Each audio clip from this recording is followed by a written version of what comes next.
जैन मंदिराच्या पाडकाम प्रकरणी मनपा अभियंत्यांमध्ये संतापाची लाट आहे।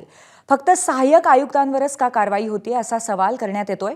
इंजिनियर्स युनियनच्या रमेश देशमुखांची माझाला या संदर्भात मुलाखत मिळाली आहे। नियमानुसार वागूनही 6 आयुक्तांवरती कारवाई का असा प्रश्न देशमुखांनी विचारलेला आहे। यापुढे आयुक्त असतील तिथेच कारवाई करणार असंही ते म्हणाले। राजकीय दबावानंतर 6 आयुक्त नवनाथ घाडगेंचा पदभार काढण्यात आलेला आहे। वॉर्ड ऑफिसरच्या बदलीला स्थगिती देण्याची मागणी करण्यात आली आहे। मंत्री मंगलप्रभात लोधांना मंदिरावरती कारवाई होणार हे माहीत होतं असं देशमुख म्हणाले। लोधांनी आयुक्तांशी चर्चा करून पाडकाम का थांबवलं नाही असा प्रश्नही त्यांनी उपस्थित केला।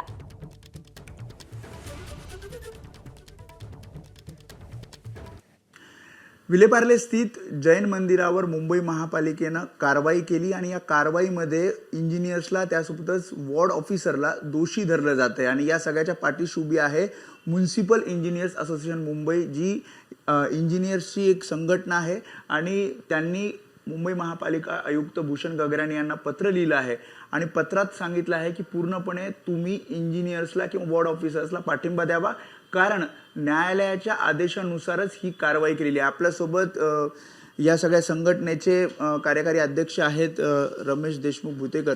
मला सांगा, तुम्ही पत्र देतायत, पत्रामध्ये सांगतायत की दोषी इंजिनियर्सला धरलं जातं या सगळ्यामध्ये आणि न्यायालयाच्या आदेशानुसार ही कारवाई झाली आहे। नक्कीच न्यायालयाच्या आदेशातूनच झालेली, की हे प्रकरण आजचं नाही आहे, गेली 47 वर्ष पार सुप्रीम कोर्टापर्यंत जाऊन परत आलेलं आहे।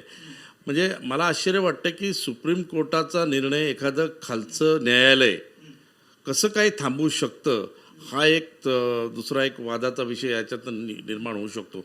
आणि जी कारवाई केलेली आहे, सहाय्यक आयुक्त असतील, आमचा इंजिनिअरिंग स्टाफ असेल, त्यांनी, कारण न्यायालयाने वारंवार विचारल्यानंतर ती तारीख दिली होती की आम्ही 16 एप्रिलला हे डिमॉलिशन करणार आहोत। कारण न्यायालयाला पण ते थोडंसं, कारण समोरची जी काय म्हणू फिर्यादी आहे ते सुद्धा या देशाचे, या महाराष्ट्राचे, या मुंबईचे नागरिक आहेत आणि त्यांनी बाबासाहेबांनी दिलेल्या संविधानाच्या नुसार लढा तो दिला। आणि जर आमच्या महापालिकेचे अभियंते असतील किंवा सहाय्यक आयुक्त, वॉर्ड ऑफिसर असतील, त्यांनी जर न्यायालयाच्या आदेशानुसार जर कारवाई केली असेल तर ते उचितच आहे ना। बदली पण करून टाकली वॉर्ड ऑफिसरची, नवनाथ घाडगे आहेत त्यांची बदली करून टाकली। तुम्ही म्हणतात त्या बदलीला स्थगिती द्यावी। निश्चितच कुठल्याही प्रकारचं चौकशी नाही, काही नाही। पोलिसांची डायरी जरी बघितली तर त्याच्यानं लक्षात येतं ना की बाबा त्याच्या कुठंही धार्मिक भावना भडकवल्याचं किंवा नुकसान झाल्याचं दिसत नाही।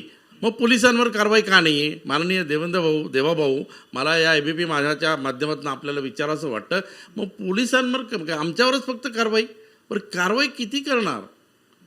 आम्हाला जर न्याय द्यायचा असेल, न्यायिक भूमिकेमध्ये जर आम्ही जर काम केलं असेल तर आमचा दोष का?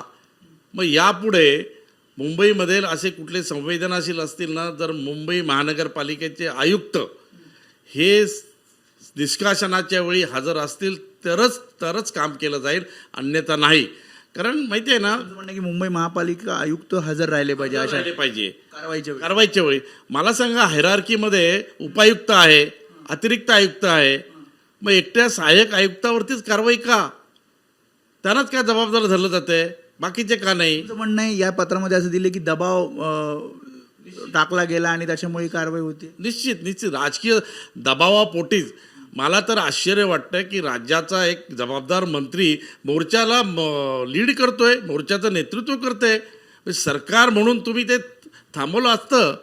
बघा, पोलीस यंत्रणेचं काम असतं की सकाळी गृहमंत्री असेल, मुख्यमंत्री असेल, कमिशनर असेल, त्यांना त्यांचं ते ब्रीफिंग जातं की अशा घटना हे घटना होणार, हे सगळं माहिती असताना मग तुम्ही वेळेच का नाही थांबवलं लोढासाहेब? हा आमचा सवाल आहे। ते ऐकलं असतं ना तुम्ही, घाडगेंना जरी किंवा गगराणींना फोन करून सांगितलं तर एक दिवस थांबा किंवा हे करा। मला माहित, तुमचं म्हणणं आहे की माहीत होतं, सगळ्यांना माहीत असतं। पोलीस तुम्ही म्हणताय की धरलं तरी चावतं आणि सोडलं तरी चावतं। आता जर आम्ही केलं नसतं तर समोरची पार्टी परत अवमान याचिका केली असती आणि त्याही म्हणजे इकडूनही आड तिकडं वीर, असं हे सगळं चाललेलं आहे।